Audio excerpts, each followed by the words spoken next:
विधानसभा निवडणूक अगदी समीप आल्याने कोकण विभागातून उद्धव बाळासाहेब ठाकरे, शिवसेना, शरद पवार, राष्ट्रवादी काँग्रेस, शेकाप आणि अन्य मित्रपक्ष उमेदवारींसाठी सक्रिय झाले आहेत.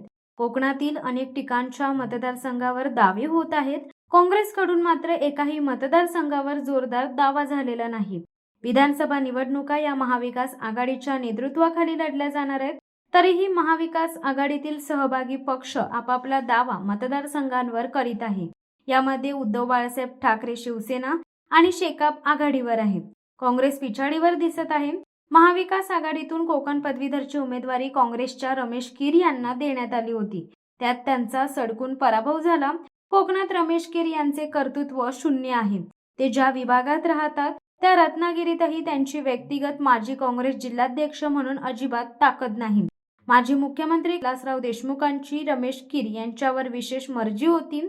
त्यामुळे त्यांच्या कार्यकाळात रमेश कीर यांना काँग्रेसचे रत्नागिरी जिल्हाध्यक्ष पद देण्यात आले होते. जिल्हाध्यक्ष पद मिळूनही रमेश कीर विशेष छाप पाडू शकले नाहीत.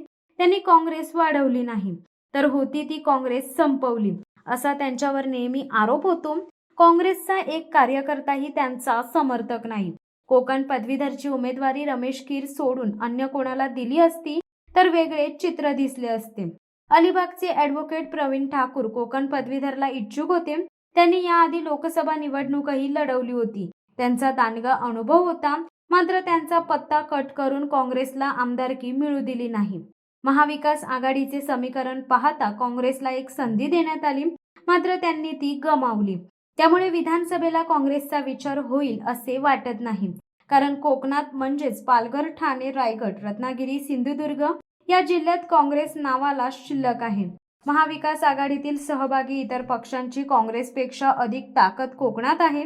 त्यामुळे रमेश कीर यांना उमेदवारी दिल्यानंतर काँग्रेसने थंड बसावे अशीच अपेक्षा महाविकास आघाडीची दिसून येत आहे.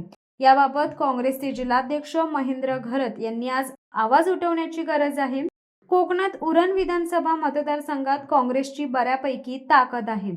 उरण विधानसभेसाठी शिवसेना आणि शेकापात रस्सीखेच आहे. दोघांच्या भांडणात भाजपा महायुतीचा फायदा होईल. त्यामुळे उरण विधानसभा काँग्रेसला दिल्यास महाविकास आघाडी बाजी मारेल.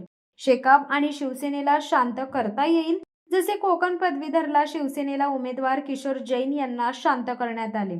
उरण मतदारसंघात काँग्रेसच्या उमेदवाराला तिकीट मिळण्यासाठी सर्व काँग्रेस जिल्हाध्यक्षांसह पदाधिकाऱ्यांनी, कार्यकर्त्यांनी प्रयत्न करण्याची गरज आहे. शिवसत्ता टाइम्स न्यूज ब्युरो, उरण. धडक बेधडक वृत्त देणाऱ्या आपल्या शिवसत्ता टाइम्स न्यूज चॅनलला लाल बटन दाबून सबस्क्राईब करा आणि बेल आयकॉनला क्लिक करायला विसरू नका.